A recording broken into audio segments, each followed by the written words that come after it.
Hello everyone, I am Anirudh Bhadirao from Company 360 and today we will understand the proposed e-commerce fair play code in India.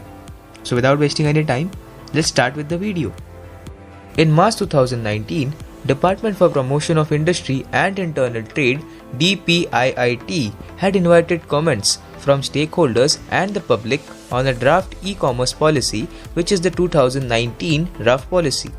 Among other items, the 2019 draft policy proposed that measures should be taken to regulate cross-border data flow, establish a level playing field for domestic and foreign e-commerce players, boost sale of domestic products through e-commerce, and generally regulate e-commerce in India. Several aspects of the 2019 draft policy were opposed by industry participants, including on the obligation on data localization and the proposal to institute an independent e-commerce regulator. The 2019 draft policy did not gain much traction. However, in the first week of July 2019, Indian media reported that DPIIT has been working on the revised draft e-commerce policy and that the revised policy will be placed in public domain inviting public comments. Since then, the government has enacted the Consumer Protection E-commerce Rules 2020, which addressed few of the policy initiatives under the 2019 draft policy. Fast forward to March 2021. While the DPIIT is yet to formally release the final draft of the revised e-commerce policy, we have received an undated draft of the proposed e-commerce policy, which media reports indicate was discussed in an inter-ministerial meeting on 13th March 2021. It is unclear if DPIIT will formally release the 2021 draft policy for public or industry consultation. A draft policy generally reveals the government's thoughts on the subject matter and helps the industry set expectations. The 2021 draft policy covers all models of e-commerce, which is inventory, marketplace, and hybrid model among all forms of entities, natural and legal, with foreign and domestic investments.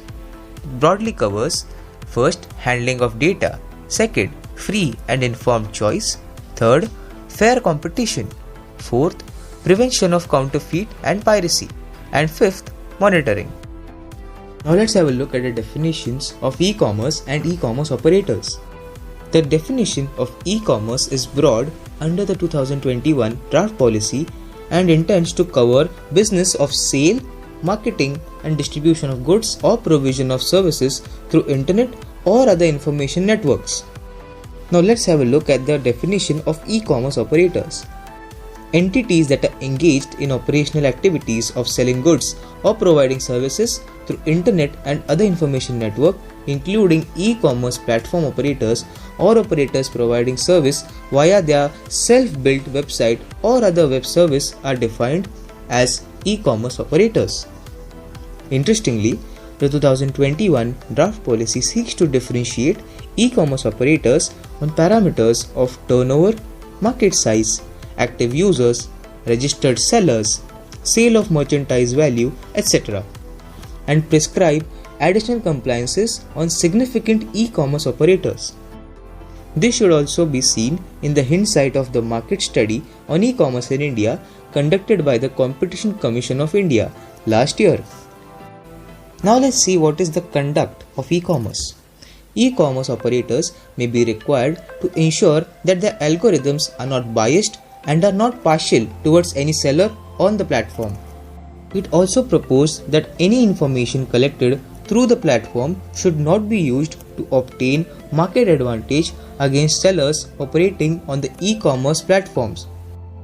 Even though the intent is altruistic, the code base and the algorithm that powers e-commerce platforms are material intellectual property, which the platform owners may not share. While an argument could be made that the government may rely on historic consumer-facing data to build its case against an e-commerce operator, it would be interesting to see how the government will legislate and enforce this. Government plans to also bring in mechanisms to ensure that actions which are prohibited for entity operating the marketplace will also apply to associates and related parties. While the terms associates and related parties are not defined, the government may seek to amend the scope of the term group company under the Foreign Exchange Market Rules 2019.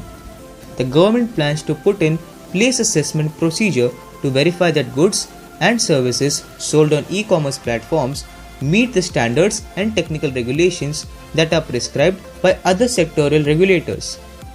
To this end, it is also proposed that e-commerce operators should be required to register with an authority.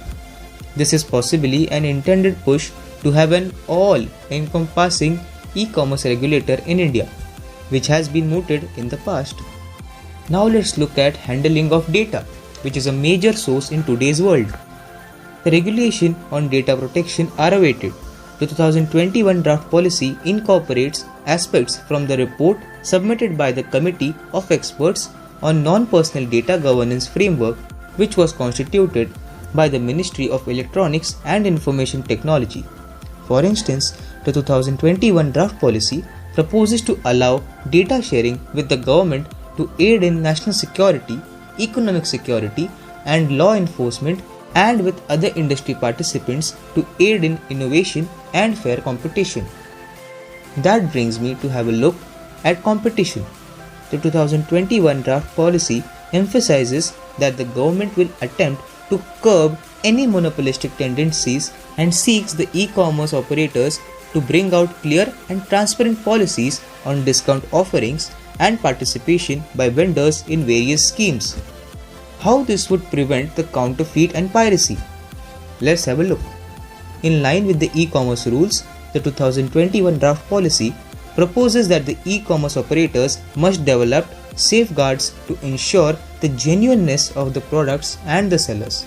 It is also proposed that if the seller fails to establish genuineness of the product within a reasonable time frame, the e-commerce platform may be required to delist the seller. The government intends to make both the seller and the e-commerce operator jointly liable for sale of counterfeit products. Intermediaries may be required to put in place measures to prevent online dissemination of pirated content.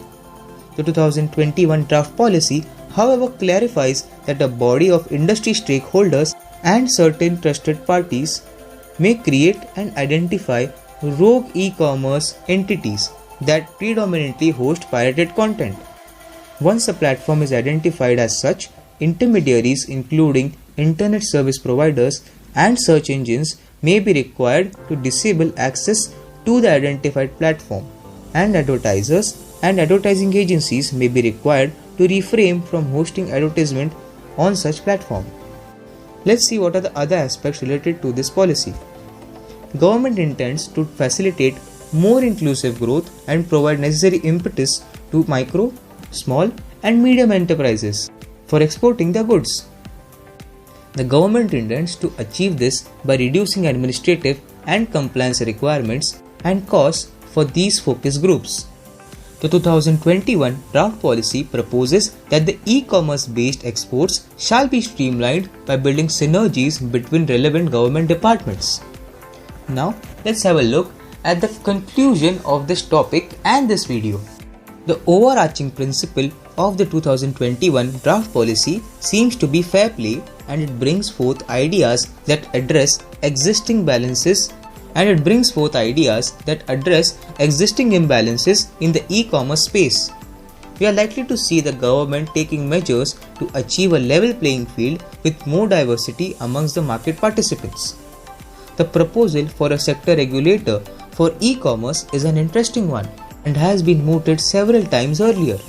The Indian Constitution, read with the Government of India Allocation of Business Rules 1961, could however limit the scope of the sector regulator to only have limited nodal functions to coordinate with other government departments on e-commerce related matters and arrive at decisions.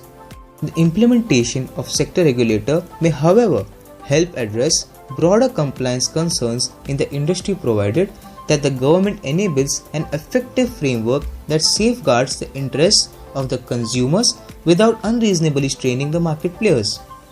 The ongoing investigation by the Competition Commission of India (CCI) into practices of certain e-commerce players and judicial reviews of CCI's power in this regard could also shape the e-commerce sector regulators' purview. Some aspects mentioned in the 2021 draft policy have been addressed under the e-commerce rules which were enforced last year and have been reiterated with the intent to likely build government processes and streamline implementation. Some other proposals are likely to see light under the data protection framework that is under discussions. Lastly, the 2021 draft policy does not strangely refer to any proposals to ease the working conditions of gig workers which received media attention lately. But with the labour codes proposed to be legislated soon, this issue is likely to be addressed at a different forum. Now, this is all from my side. I hope you have understood what the new draft policy would bring into play in the e-commerce sector in India. If you want to know more about this topic or any related topic, please visit our website or get in touch with us via the given details on the screen. Thank you for watching this video and have a nice day ahead.